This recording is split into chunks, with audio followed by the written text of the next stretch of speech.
Thunderstorms used to calm me. When I was younger, I'd lie in bed with the window cracked open, breathing in the damp air, counting the seconds between lightning and thunder. There was something reassuring about it, the raw power of nature, distant but close enough to make you feel alive.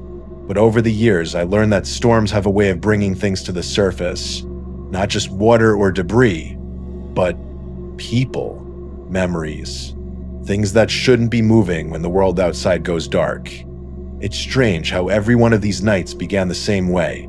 A storm building quietly in the distance, a flicker of light through the blinds, that soft, heavy smell of rain right before it starts. But what followed, none of it should have happened. I used to think thunder was the loudest thing a storm could carry, until I heard a woman's voice under my window, whispering for help in the middle of a downpour, until I stood inside an abandoned concrete building, realizing that what I'd heard wasn't wind or rain but footsteps, until I stopped my car on a back road so my drunk friend could pee in a field and saw what looked like a person watching us from the storm. That's the thing about thunder. It hides everything else. The screams, the footsteps, the sound of someone or something moving just outside your line of sight. When the rain falls hard enough, you start to believe that whatever you're hearing can't be real, because if it is, it means the storm isn't the only thing out there with you. Each of these stories started on a night like that. One of those black sky nights where the air feels thick and electric, and even the insects go quiet. They're not connected by time or place, but they share that same pulse, that same trembling edge between sanity and fear. 3 people, 3 storms, and one question they can't shake: what was really there when the lightning hit?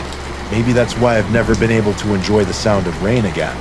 Because once you've stared into the dark through sheets of water, once you've heard something whisper your name in the wind, you realize storms don't cleanse the world. They uncover it. It started just after sunset, when the air still smelled of wet grass and the world outside my window had gone quiet in that heavy way it does before a storm. I'd gone running earlier that evening. The same 2-mile loop I'd done hundreds of times through the wooded patch, behind our house and along the road that skirts that strange fenced-off lake. I remember thinking the path felt different that night, as if something unseen was waiting at the edge of the trees, holding its breath. When I finished my run, the sky was bruised purple, and the first rumbles of thunder were rolling somewhere far off. I showered, ate, and went to bed like usual. My window was cracked open because I liked sleeping with the sound of rain. There's something hypnotic about it, the way it makes everything outside blur into a single pulse of sound. When the storm finally broke, I turned off the light and just listened. The rain against the leaves, the faraway growl of thunder, the wind brushing through the trees. It all blended into a lullaby that slowly pulled me towards sleep. But then, through that rhythm of storm sounds, I heard something else. Faint at first, so soft I thought I was dreaming. A broken, human sound. Crying. I held my breath and listened harder. It came again. A low sob carried between the gusts of wind. I tried to rationalize it. Maybe it was an animal. Maybe the rain was playing tricks on me. But as I leaned closer to the window, I heard a woman's voice, fragile, trembling, and unmistakably close. "Can you help me?" she said. "I'm cold."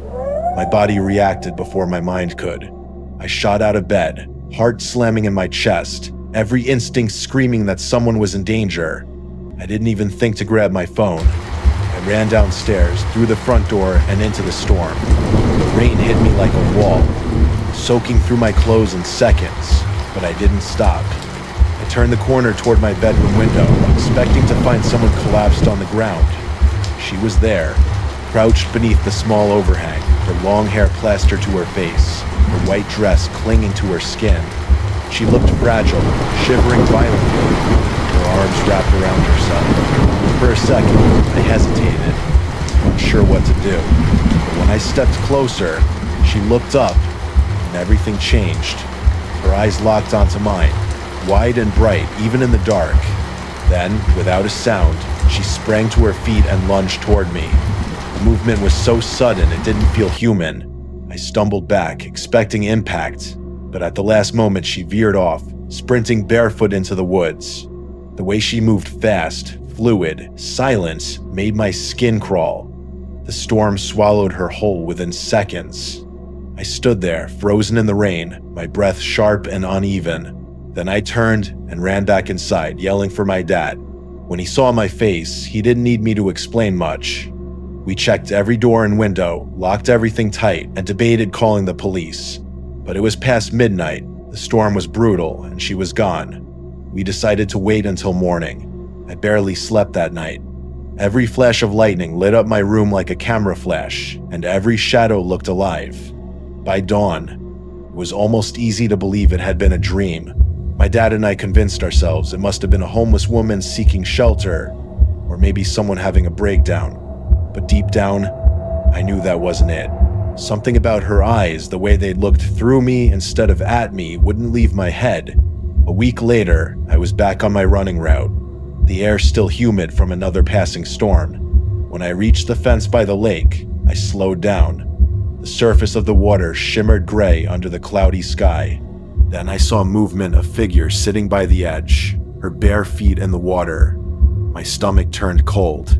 Even from that distance, I knew it was her. The same woman. She turned her head slowly, as if she'd been expecting me. When our eyes met, she smiled the slow, stretched, unnatural smile that made every part of me lock up. I shouted that I was calling the police, hoping it would scare her. Instead, she pressed her face against the fence and just stared, still smiling. Then, without warning, she turned and dove straight into the water. The ripples spread out, then vanished. She never resurfaced. When the police came, they searched the area but found nothing. No footprints, no sign of anyone entering or leaving. They told me to go home and not to worry.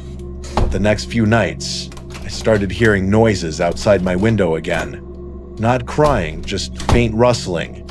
Footsteps maybe.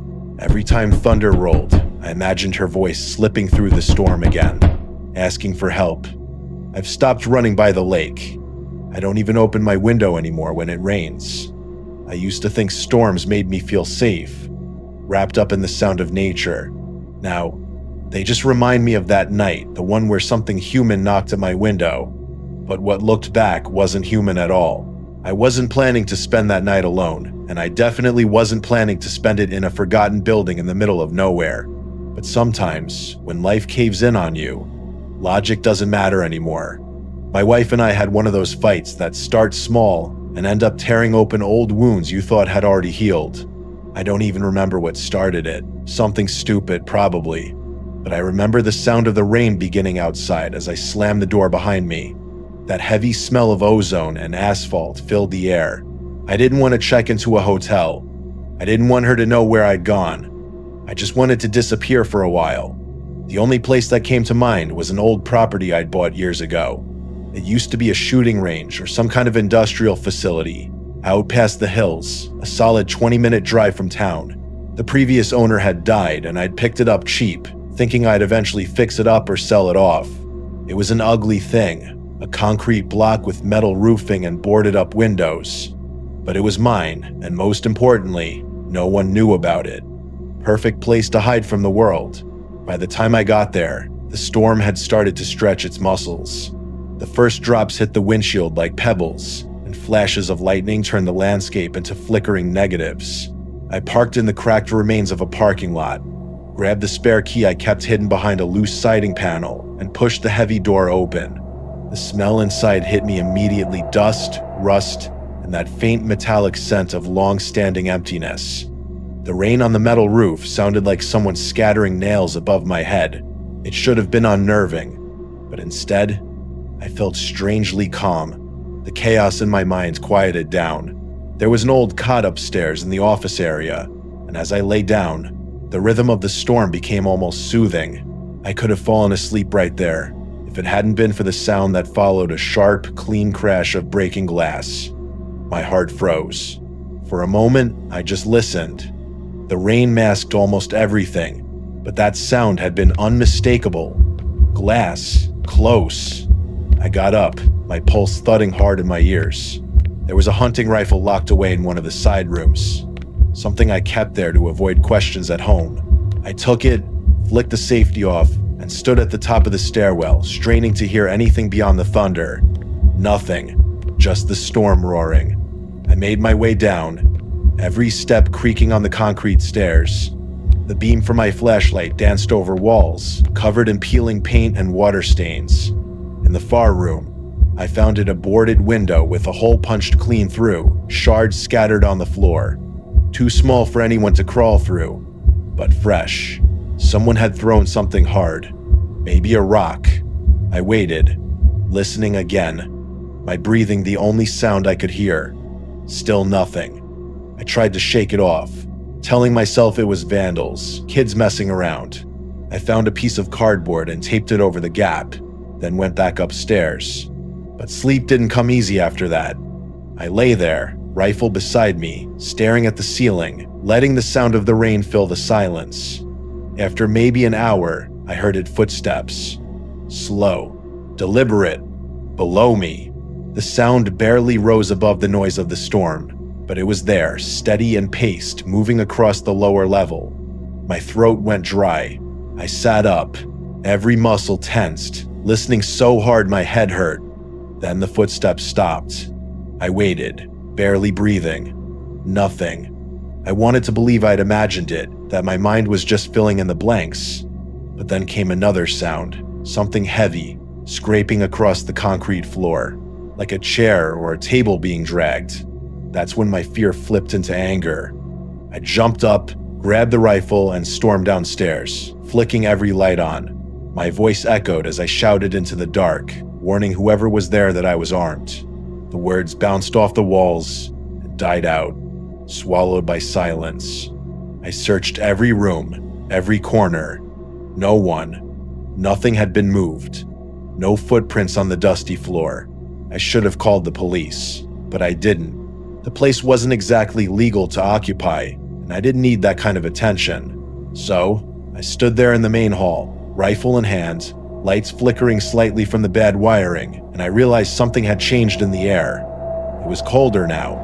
Not just from the storm, colder in a way that reached through my clothes and into my bones. My anger drained out in an instant, replaced by a deep, crawling dread. It felt like something unseen was standing right behind me, watching. The kind of feeling that makes your instincts scream before your brain understands why. I didn't wait to find out what it was. I packed up, killed the lights, and left.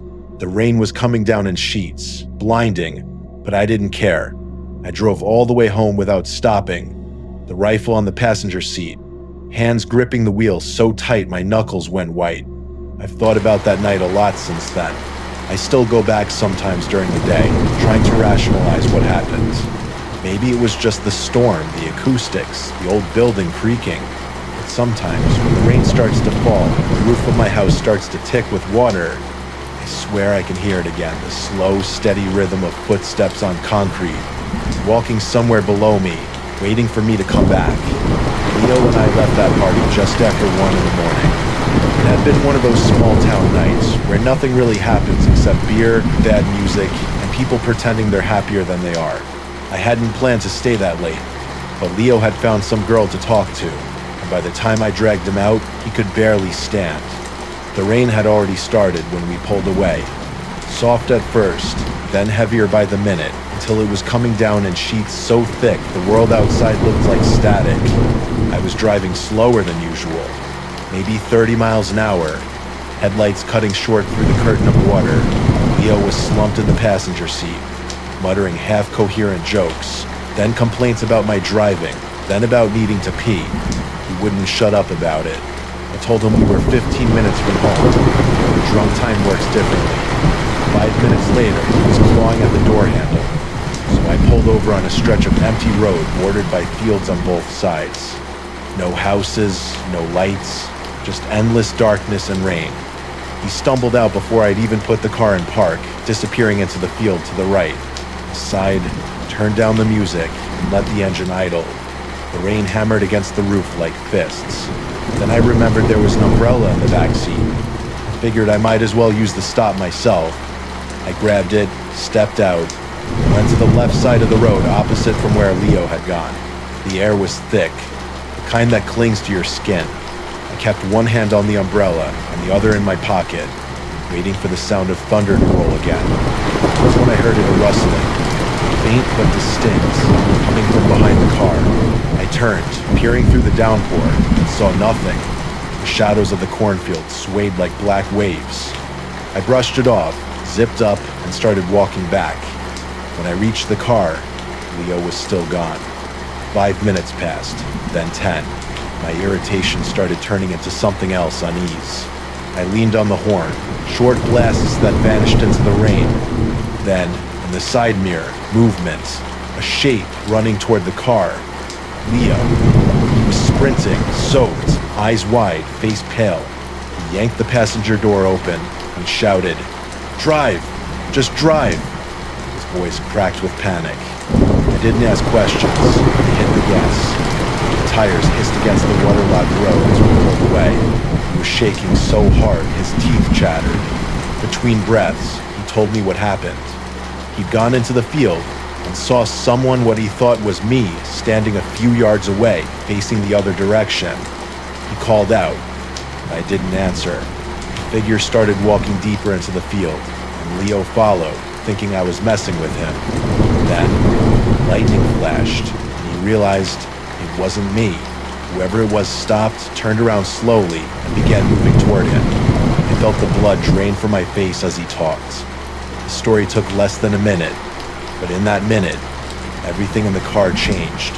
The air felt heavier, charged, like the storm itself had climbed inside with us. I was about to tell him he must have been drunk or mistaken. The car jolted violently to the right. The sound of rubber tearing filled the air. Flat tire.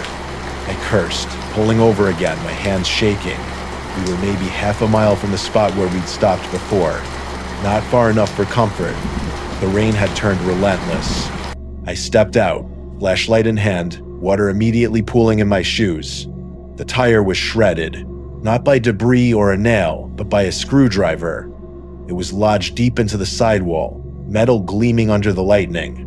"Someone did this," I said quietly. Leo stared, speechless.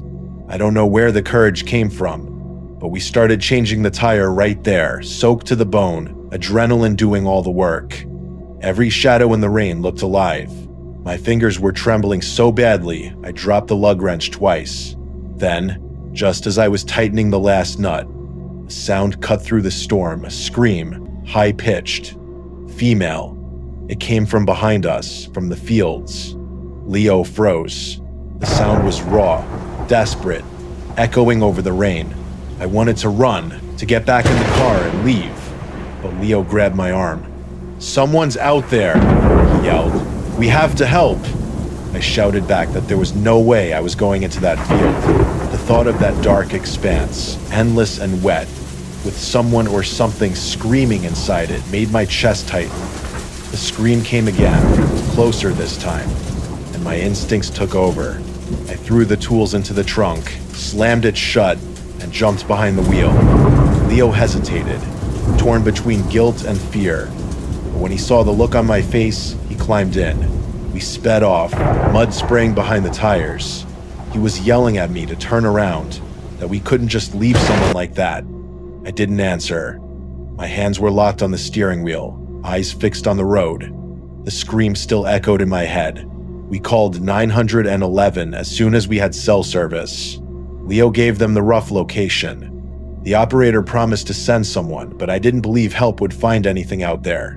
When we reached my house, Leo sat in silence, staring at the rain on the windshield. He muttered that maybe it had been a trap. Maybe whoever he saw wanted us to stop again. I didn't argue, but deep down, I already knew we'd done the only thing that kept us alive. The next morning, I called the police station. They said they'd searched the area, no one there. No signs of struggle, no car, no footprints. Even stranger, they hadn't found the old tire we'd left behind. It was just gone. Leo came over that afternoon, still pale. He said something that stuck with me ever since. "What if it wasn't a trap?" he said quietly. "What if someone really was calling for help and we were supposed to hear it?" I've replayed that night 100 times in my head, trying to make sense of it. The figure in the rain, the screwdriver, the scream, but none of it fits together. All I know is this: sometimes the storm hides things for a reason. Sometimes you're not supposed to go looking. I've told these stories more times than I can count, usually when the rain starts and everyone's gathered somewhere warm, laughing off the thunder outside. They'll listen, eyes wide, waiting for me to say it was all coincidence, that there's some logical explanation behind every voice, every shadow, every scream, but I never do, because the truth is, I don't know. Maybe storms don't bring the strange, they just strip away the noise that hides it. When the wind is screaming and the sky is alive, you stop hearing the world's ordinary hum. That's when you notice what's left.